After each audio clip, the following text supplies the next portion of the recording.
Welcome to Lesson 17 of the Excel Beginner Series. If you want to practice and follow the lesson, download sample data for free if you have not done so. Link in description.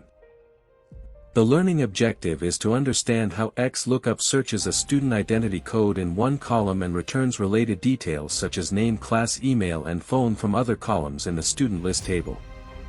You will see how the formula is built, how each argument works, and how Excel evaluates the formula step by step so that the result always matches the correct student. Start with the structure of the XLOOKUP formula. The general pattern is equals XLOOKUP then 4 arguments inside brackets. The first argument is the lookup value, which is the single value you want to search for, such as the student identity code. The second argument is the lookup array, which is the column that contains all the lookup values such as identity codes in the student list. The third argument is the return array, which is the column that holds the answer you want, such as the student name. The fourth argument is optional and is called if not found. It is a friendly message that appears when the lookup value is not present in the lookup array. When Excel evaluates XLOOKUP, it first reads the lookup value, then scans the lookup array from top to bottom until it finds a match, then moves across to the return array on the same row and finally returns that value as the result. Now relate the formula to the student list sample data. The table has columns for student identity code, student name, class, email, and phone. In the first example, the goal is to find the student name for a specific identity code. The identity code S002 is typed into cell C29 and acts as the lookup value. The lookup array is the identity code column from A18 to A23. The return array is the name column from B18 to B23. The formula is written as equals XLOOKUP open bracket C29, A18 A23, B18 B23 close bracket.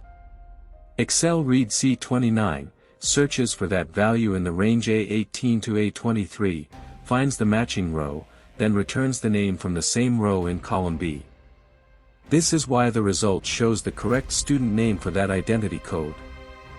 Once the first example is clear, the same pattern is used to return class, email, and phone.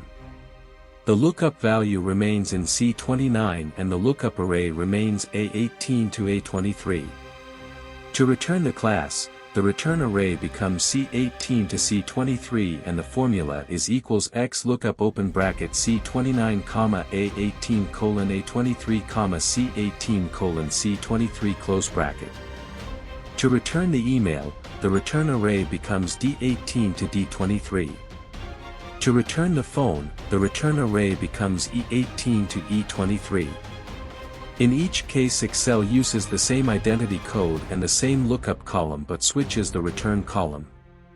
This shows that XLOOKUP is flexible because you only change the return array to pull different information for the same student while the search logic stays exactly the same. Next, handle the situation where the identity code is wrong or missing. If you use the basic formula equals XLOOKUP open bracket B39, A18 A23, C18 C23 close bracket and the value in B39 does not exist in the identity code column, Excel returns the NA error. To make this easier to understand, add the fourth argument if not found. The improved formula is equals XLOOKUP open bracket B39, A18 A23, C18 C23, enter correct identity code close bracket. Now when the lookup value in B39 is not found, Excel displays the clear message enter correct identity code instead of an error. This demonstrates how the optional argument can turn a confusing error into a helpful instruction while the core lookup logic remains unchanged. Review some common mistakes so that your XLOOKUP formulas stay reliable. One mistake is mismatched ranges, where the lookup array has one number of rows and the return array has a different number of rows. For example, using A18 to A23 with C18 to C22 can cause a value error because Excel cannot align the rows. Another mistake is using a whole column as the lookup value instead of a single cell, which can cause a spill error. A third mistake is omitting the return array and stopping after the lookup array, which leaves Excel without a column to return from. A final mistake is typing a text identity code directly into the formula without quotation marks. It is safer to store the identity code in a cell such as C29 and reference that cell as the lookup value. Avoiding these mistakes keeps the XLOOKUP structure clean and predictable. To recap, you have learned how the XLOOKUP formula is structured, how lookup value lookup array and return array work together, how the optional if not found argument improves clarity, and how the student list sample data demonstrates each step. You have also seen common mistakes and a practical scenario where XLOOKUP saves time and reduces manual searching. This is Lesson 17. In the next lesson, we will learn XLOOKUP match mode. Remember to subscribe and follow the channel so that you catch the next lesson immediately when it is ready.